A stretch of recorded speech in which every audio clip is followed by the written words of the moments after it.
Welcome back to Men and the City. Today I am across from the Broken Hills Mountains, as you can see behind me, in Fauquier County, Virginia. So if you're curious, that's the backdrop. And this is a particularly gloomy day. And given the murkiness of things in the world today, I thought it might be a thematic backdrop for the discussion. Today's video is going to be called Winter is Coming. Are you ready? Before we walk and talk, I wanted to read a quote from a fairly well-known book, most of you have probably heard of it, called The Fourth Turning, that talks about what I think is coming, what I think many of us suspect, but frames it within the context of a choice or a fork in the road. In other words, the future is uncertain. It's never predetermined, is my view. We have some degree of power and agency over it. So let's hear what they have to say. History is seasonal and winter is coming. The next fourth turning is due to begin shortly after the new millennium, midway through the uh-oh decade. Around the year 2005, a sudden spark will catalyze a crisis mood. Remnants of the old social order will disintegrate. Political and economic trust will implode. Real hardship will beset the land with severe distress that could involve questions of class, race, nation, and empire. Yet this time of trouble will bring seeds of social rebirth. Americans will share a regret about recent mistakes and a resolute new consensus about what to do. The very survival of the nation will feel at stake. Sometime before the year 2025, America will pass through a great gate in history, commensurate with the American Revolution, Civil War, and twin emergencies of the Great Depression and World War II. Yet Americans will also enter the fourth turning with a unique opportunity to achieve a new greatness as a people. Many despair that values that were new in the 1960s are today so entwined with social dysfunction and cultural decay that they can no longer lead anywhere positive. Through the current unraveling era, this is probably true, but in the crucible of crisis, that will change. As the old civic order gives way, Americans will have to craft a new one. This will require a values consensus, and to administer it, the empowerment of a strong new political regime. If all goes well, there could be a renaissance of civic trust and more. Today's third turning problems, that Rubik's Cube of crime, race, money, family, culture, and ethics, will snap into a fourth turning solution. America's post-crisis answers will be as organically interconnected as today's pre-crisis questions seem hopelessly tangled. By the 2020s, America could become a society that is good by today's standards and also one that works. Thus might the next fourth turning end in apocalypse or glory. The nation could be ruined, its democracy destroyed, and millions of people scattered or killed. Or America could enter a new golden age, triumphantly applying shared values to improve the human condition. The rhythms of history do not reveal the outcome of the coming crisis. All they suggest is the timing and dimension. So, what an opener indeed. Well, what is there to say about this? Well, that book, The Fourth Turning, was written by a couple of authors in the late 90s, and I have to say, after reading that, I think much of what they forecast seems to have either come true or appears imminent now, doesn't it? Well, in this video, I just want to talk about the seeds of change which appear to be flowering around the world as we speak, and should give us some clue as to what's coming, and hopefully for those of you watching, what we can do about it to prepare. Because as I've framed things, it's in a very similar vein to the fourth turning. The age of prosperity, the age of entitlement, the age of abundance, although a false sense of abundance to be sure.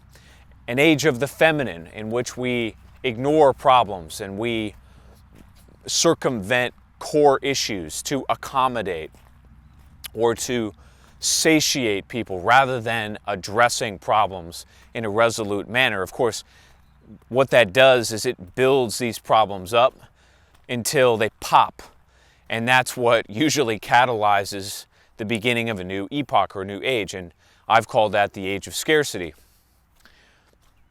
Well, if you look back over the last 2 years in particular, I'm not going to focus on 2005, which is the year that they demarcate, although about 2008 was a very crucial event in the history of this country, no doubt. But over the last couple years in particular, I want to focus on what I think are cracks that are beginning to spread aggressively. I said in a video several months ago that I thought there would be some major upheaval, you might say a breakdown of governments, a fall of tyrants, that would happen between September and the end of the year. Well, I don't think we've quite gotten the extent to which I thought we would, a collapse of legacy regimes, but we have gotten some major tremors now, haven't we? So the first big event I really want to focus on is what happened in the United Kingdom in the fall of 2022. In the fall of 2022, to be short or to be brief, the UK pension system blew up. And when that pension system blew up, it immediately arrested the efforts of the Bank of England to raise interest rates and of the Prime Minister at the time to govern the country. In fact, she was, as far as I can tell, she was removed from power because her government mishandled that crisis or was unable to handle it, as many of these governments, I think, will be over the next 6 to 24 months. But in any case, the UK pension system, which is completely broke, like all these pension systems around the world, especially in the West, or I guess I should say structurally they're centered in the West, they're broke. And because interest rates were rising and that some of the collateral that these banks, that these pension funds were holding disintegrated, they were margin called, and basically the whole pension system was going to collapse if not for the Bank of England bailing them out, or at least conveying to the marketplace that they had bailed them out. This is a problem that hasn't gone away, okay? All the governments in the West are bankrupt, and they're going bankrupt very quickly as interest rates rise. Now, people have asked me in recent weeks, they've said, well, you know, the Fed or the Bank of England or the European Central Bank, they can quickly reduce interest rates and reset the system. They can't, okay? And the reason they can't do that is because there is a supply-demand dynamic, like there is in all markets, for government debt. And because these governments spent themselves into oblivion over the last several decades, and most acutely with this crisis called COVID, they're in the red, and there isn't a whole lot that they can do about it. And remember that because interest rates have risen, and that brings us to the next piece of this, the banks have started to blow up as well, because they're all holding the same assets, they're all toxic, and most of them are what we call asset-backed securities, but they're centered in mortgage-backed securities and government debt, what we call in the US Treasury bonds, what the Brits call UK gilts, what the Germans call German bunds. It's all the same garbage, and it's blowing up. So the patchwork that was done by the Bank of England, it worked temporarily. Okay, so let's move forward to March. Then in March of 2023, something else broke, and that was Silicon Valley Bank. Now, it wasn't just that Silicon Valley Bank broke. In fact, the entire regional banking system started to break, and a lot of that is because they were holding the same collateral as the bigger banks, but also because of their exposure to commercial real estate, which is also breaking. In fact, there's a report that I'll link to below that was put out by the National Bureau of Economic Research indicating that the collapse of commercial real estate has just begun. And of course it has, because of the term structure of how a lot of this real estate property, this commercial real estate property, is paid for or refinanced over years and years. Okay, so then voila, comes the Fed to the rescue once again, and they created yet another liquidity facility. That's just a fancy way of saying they bought a lot of these assets, these bonds that had fallen in value, and they bought them at par. And recapitalized or allowed other banks in New York, like JP Morgan and others, to come in and scoop up the remnants. And that appears to work, except that banks are continuing to fail. There was a failed regional bank, I think it's called TriStar, that happened in the summertime. And now that we're sitting here about a month away from the end of the year, the unrealized losses for the banking system, and it's not just in the regional banks, but in the major banks, what they call the SIFI banks, is beginning to skyrocket. So I think a report was released recently indicating that Bank of America is broke. They're, I think, $140 billion in the red. And bear in mind, this is only going to continue to get worse. Now, what does that say about the broader economy? Well, there the picture becomes a bit murkier, but in my own life, I've noticed, or I've heard from a couple people reasonably close to me over the last few weeks that have lost their jobs. Cutbacks are coming. I have friends that work in the steel industry. I have friends that work in finance, and we're beginning to feel the effects of the higher rates, the higher interest rates, the higher cost of capital that a shrinking economy just can't handle. And so that's beginning to ripple through the system as well. On top of that, we're beginning to see geopolitical conflagrations. Now, this started, as most of you know, I guess you could say it started, although this has been a long time coming, as I pointed out in a recent video on Masco nationalism.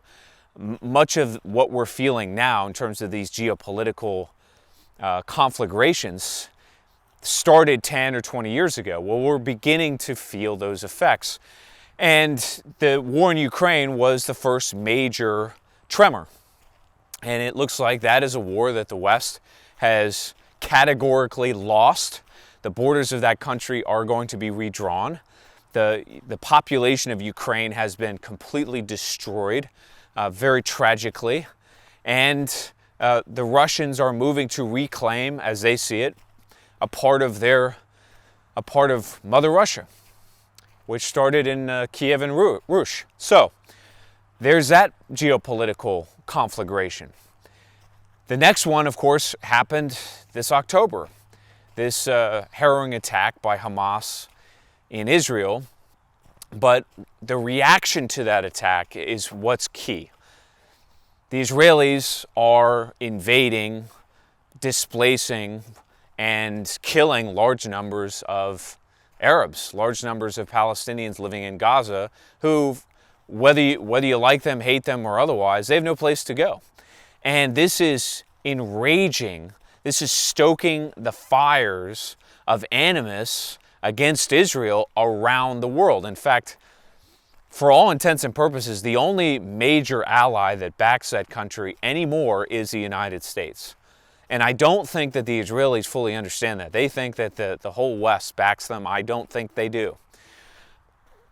The point is that a war has begun there. And it's not a war that's going to be localized to the Israeli borders in Gaza, the West Bank, or even with Lebanon. This is going to spread. It's going to bring in other Muslim powers that will not stand for what the Israelis are doing and recognize that there has been a shift in the balance of power in the world, not just in terms of the Middle East, but around the globe, that America's military power, its political, financial stability, which underpins that power, is shaky.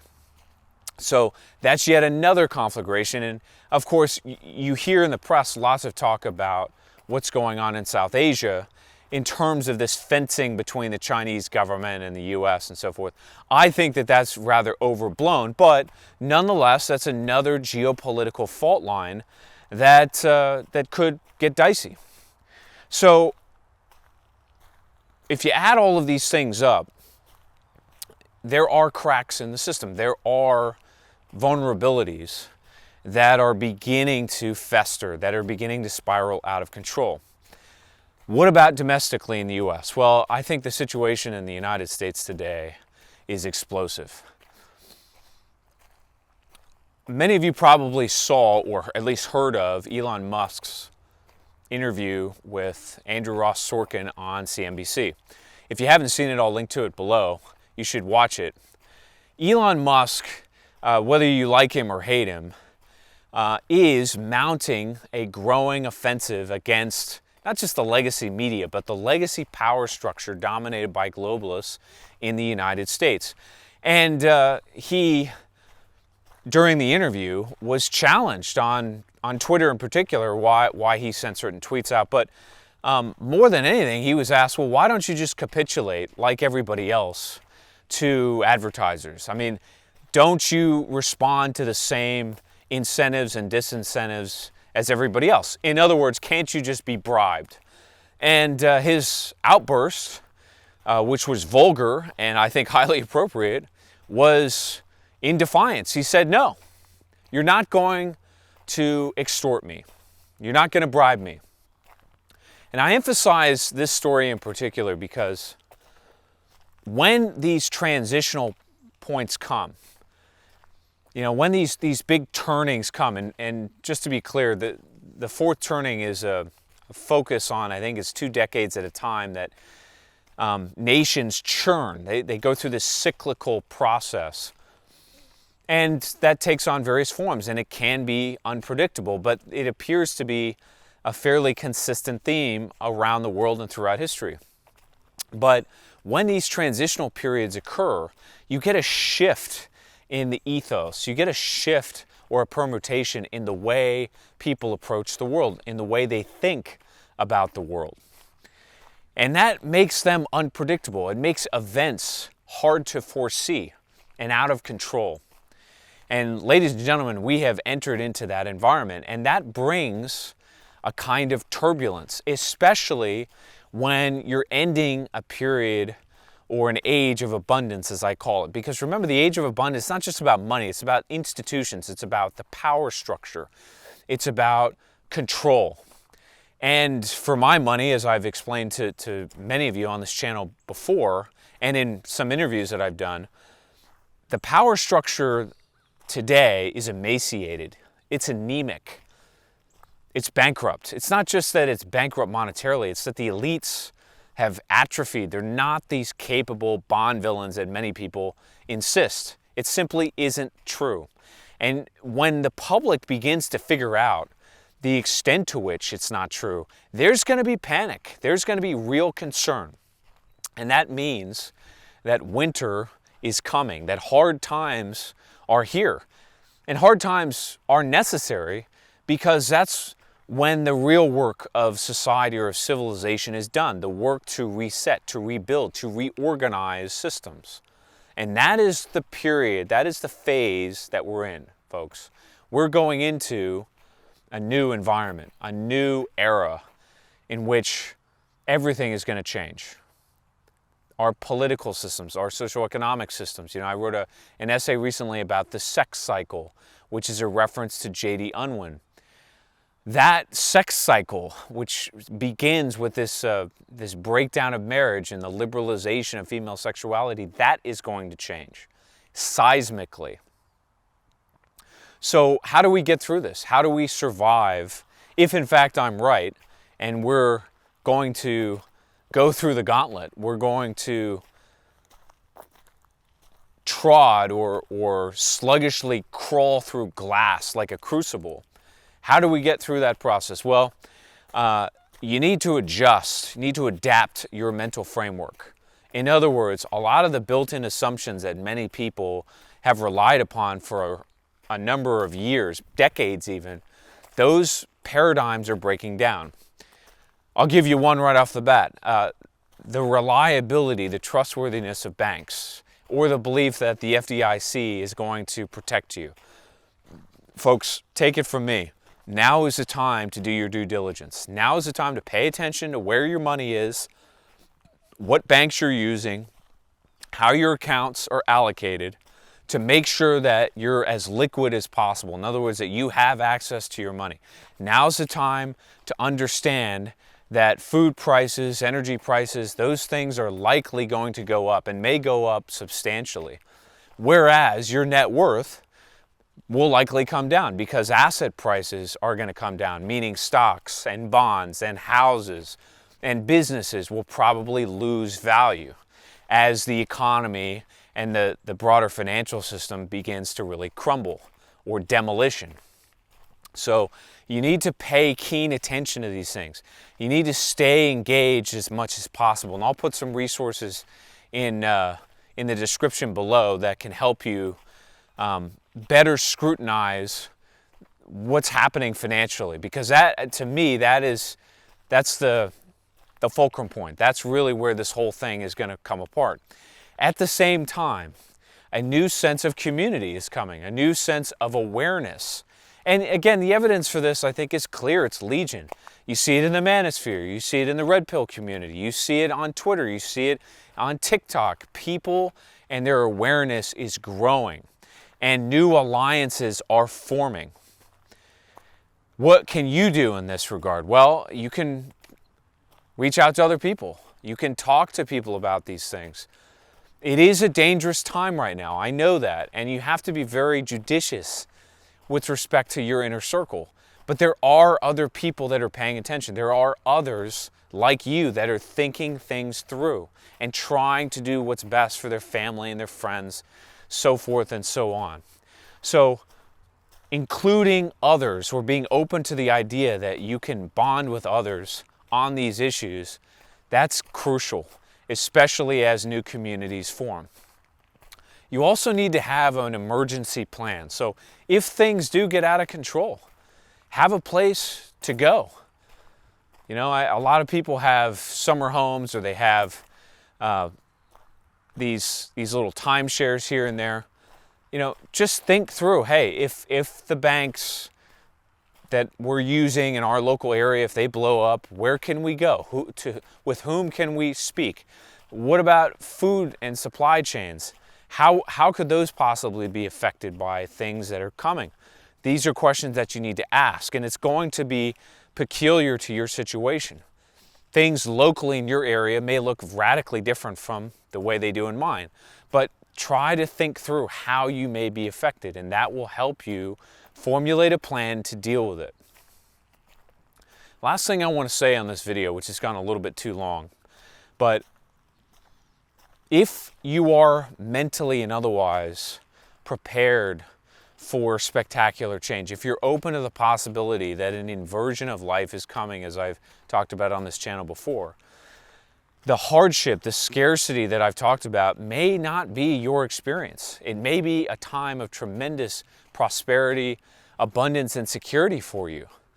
You just want to stay ready, stay engaged. Don't give up hope. And reach out to others if you think there's even an inkling that they are on the same wavelength. So, that's a lot to think about as usual. Going forward, I will try to make these videos a bit shorter. I know we're all pressed for time, but like and share these videos if they're useful to you. Stay tuned for more, and we'll talk soon.